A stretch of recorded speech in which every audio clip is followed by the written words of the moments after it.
করে অধ্যাদেশ জারি করাটা, এটা মোটামুটি আমরা প্রফেশনালরা যারা ছিলাম, ছয় জন কি ছিলাম আমরা, দুজন বিচারক, 3 জন আইনজীবী, হ্যাঁ আমরা 6 জন ছিলাম। 6 জনের মধ্যে 4 কি 5 জন আমরা এগ্রি করেছি যে অধ্যাদেশ জারি করে এটা করার চেয়ে না করাই ভালো। আর আরেকটা জিনিস আলাপে এসছে, সেটা হলো ইভেন এই অধ্যাদেশের প্রসঙ্গে এসছে যে আমরা এই অধ্যাদেশ করে এটা করার জন্য সুপ্রিম কোর্ট থেকে 106 ধারায় একটা মতামত নিব কিনা। তো সেই ক্ষেত্রে আমি বিশেষভাবে যেটা বলেছিলাম যে এই মতামত নেওয়াটা খুবই অদ্ভুত হবে, কারণ 106 ধারায় মতামত আপনি সংবিধান অনুযায়ী চাবেন, সংবিধানের 106 ধারা অনুযায়ী মতামত চাবেন। আর আপনি 106 ধারা অনুযায়ী সুপ্রিম কোর্টকে মতামত দিতে বলবেন কিছু একটা করার জন্য যেটা 93 ধারা সরাসরি পরিপন্থী। 93 ধারায় স্পষ্টভাবে বলা আছে যে আপনি অধ্যাদেশ করে সংবিধান পরিবর্তন করতে পারবেন না।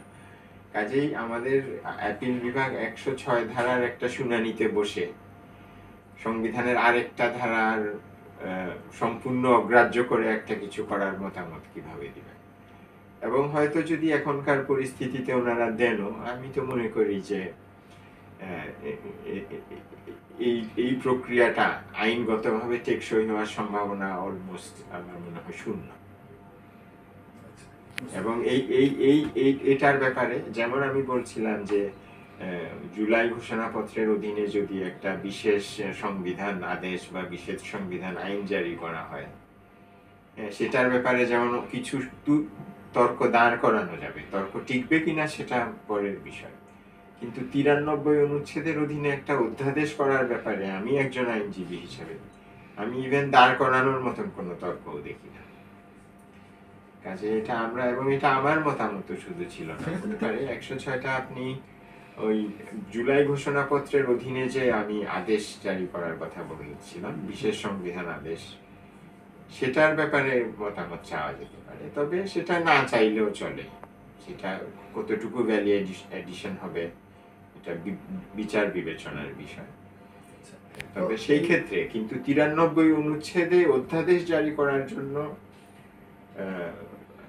সুপ্রিম কোর্টের মতামত চাওয়াটা আমি খুবই সেলফ কন্ট্রাডিক্টরি মনে করি, এবং এই মতামত যদি পাওয়াও যায় এটা খুবই হাস্যকর হবে বলে আমার মনে হয়। তো যে প্রশ্নটা করছিলাম, করতেই পারেন, আইনি ভিত্তির ক্ষেত্রে গণভোট হলে অবশ্যই 15 তারিখের মধ্যে সম্ভব নয়, তবে ওই যেরকম আদেশের কথা বলছিলাম সেরকম একটা জিনিস হয়তো হতে পারে। তবে সেটা জারি করার পূর্বেও আমার ধারণা এটা একটা ব্রড বেসড অংশীজনের একটা যে ওন করার, যে আমরা এইটা আমরা সমর্থন করি, সেই ওনারশিপটা না থাকলে যে কোনো ধরনের আইনি প্রক্রিয়া ভবিষ্যতে চ্যালেঞ্জের মধ্যে পড়বে, নিশ্চিতভাবেই পড়বে। যে কেউ একটা পাবলিক ইন্টারেস্ট লিটিগেশন করবেন,